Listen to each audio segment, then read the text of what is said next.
Indian media, जिसे प्यार से इंडिया के लोग गोदी मीडिया कहते हैं, ये नाम मैंने नहीं दिया। ये नाम उस व्यक्ति ने दिया है जो मीडिया से बहुत सालों से जुड़ा हुआ है। उस व्यक्ति ने दिया है जिसने अटल बिहारी वाजपेयी से लेकर नरेंद्र मोदी तक का दौर देखा है। कांग्रेस के साथ डॉक्टर मनमोहन सिंह को सत्ता में भी देखा है और सत्ता से निकलने के बाद कांग्रेस को बर्बाद होते हुए भी देखा है। दोस्तों, मैं बात कर रहा हूँ रवीश कुमार की, जिन्होंने अपनी बेहतरीन पत्रकारिता के लिए 2019 में world renowned Ramon Magsaysay award भी जीता था। I accept the Ramon Magsaysay Award. I accept it on behalf of all those readers and viewers who continue to live in areas of knowledge inequality, but have a thirst for good and truthful information and knowledge. इनका career ही NDTV में ground reporter के तौर पर शुरू हुआ था। तब से इन्हें आम जनता के मुद्दे उठाने की ऐसी आदत पड़ी कि आज एनडीटीवी के एक सीनियर एग्जीक्यूटिव एडिटर बनने के बाद भी नहीं छूटी। आज भी जब तक सरकार के दावों की पोल नहीं खोल देते ना, तब तक इन्हें चैन नहीं पड़ता। सरकार चाहे किसी की भी हो, पर इन्हें नहीं तोड़ पाती। ये अपना काम बेहतरीन तरीके से जारी रखते हैं और इनकी इसी आदत की वजह से जो लोग इनके काम पर सवाल नहीं उठा पाते, वो इन्हें ही नेगेटिव बोल देते हैं। आप टेंशन क्यों ले रहे हैं? आप कभी नहीं होंगे, पूछिए क्यों नहीं होंगे कभी कोरोना पॉजिटिव? पूछो क्यों नहीं होंगे? क्यों नहीं होंगे भाई? नेगेटिव की दुकान हो आप, नेगेटिविटी की दुकान हो। रात के 9 बजे से लेकर नेगेटिव हाय सब कुछ खराब है, सब कुछ नेगेटिव है। आपको थोड़े ना कोरोना होगा, तो आप इतना टेंशन क्यों ले रहे हो? रवीश की तरह ही इंडिया में और भी कई लोग अपने अपने लेवल पर आवाज़ उठाने की कोशिश करते हैं। जैसे कि एक व्यक्ति थे ये दानिश सिद्दीकी। ये लिखते तो कुछ नहीं थे, लेकिन इनकी खींची हुई फ़ोटोज़ बिना कुछ लिखे ही सब बयां कर देती है। वो अंग्रेज़ी में एक कोट है ना, अ पिक्चर सेज 1,000 वर्ड्स। इनके काम पर एकदम सटीक बैठता है। अभी हाल ही में दानिश अपने एक प्रोजेक्ट के लिए अफ़गानिस्तान गए हुए थे, जहां तालिबानियों ने बाकायदा इन्हें आइडेंटिफाई करके इनकी बेरहमी से हत्या कर दी और हमारे मोदी जी के मुंह से कंडोलेंस के नाम पर एक शब्द नहीं निकला। Not all battles are fought for victory. Some are fought for simply to tell the world that someone was there on the battlefield. देखो, स्टूडियो में बैठकर ज़बरदस्ती बेवजह चिल्लाना बहुत आसान है और ऐसा करने वाले एंकर्स भी आपको गोदी मीडिया में बहुत मिल जाएंगे।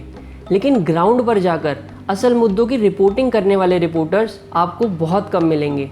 ऐसे ही एक रिपोर्टर हैं एनडीटीवी के सुहित मिश्रा, जो एग्जैक्टली वो करते हैं जो एक जर्नलिस्ट को करना चाहिए।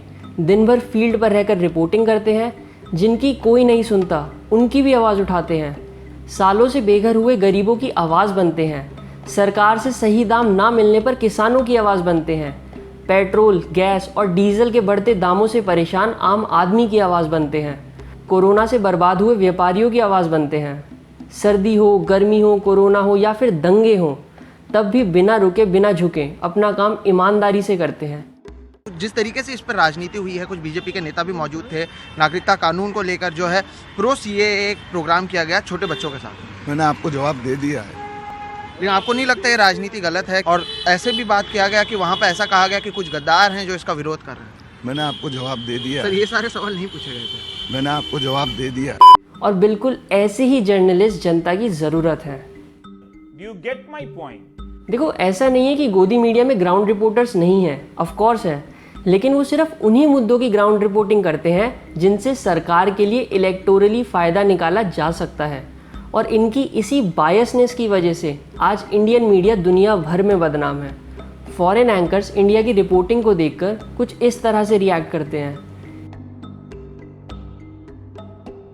ट्रेंड कबूतर है ये, जिसके बारे में जानकारी मिल रही है, जिसे इंटरनेशनल बॉर्डर से पकड़ा गया। इसके बाद इसको पिंजरे में कैद किया जाता है। ये भी बताया जा रहा है कि कबूतर के पास से कूट भाषा वाला एक संदेश मिला है। तो पाकिस्तान से इस ओर उड़ के आने के ठीक बाद हीरानगर सेक्टर में इसको पकड़ा गया। लेकिन जासूसी कैसे कराई जा रही है कबूतर के जरिए, अभी खुलकर के सामने आ रहा है।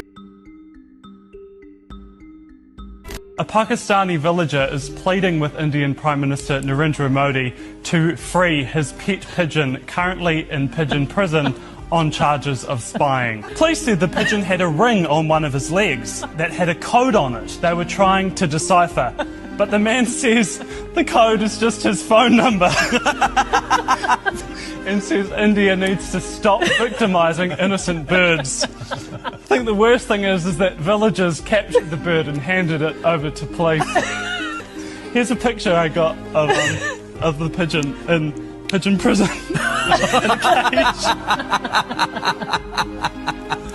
मीडिया का काम होता है बेजुबानों की आवाज़ बनना, जिसकी कोई नहीं सुन रहा उसकी भी सुनना, दबी कुचली हुई आवाज़ को खींचकर बाहर निकालना और इतनी ज़ोर से उठाना कि सत्ता में बैठे घमंड में चूर बहरे लोगों को भी सुनने पर मजबूर होना पड़ जाए।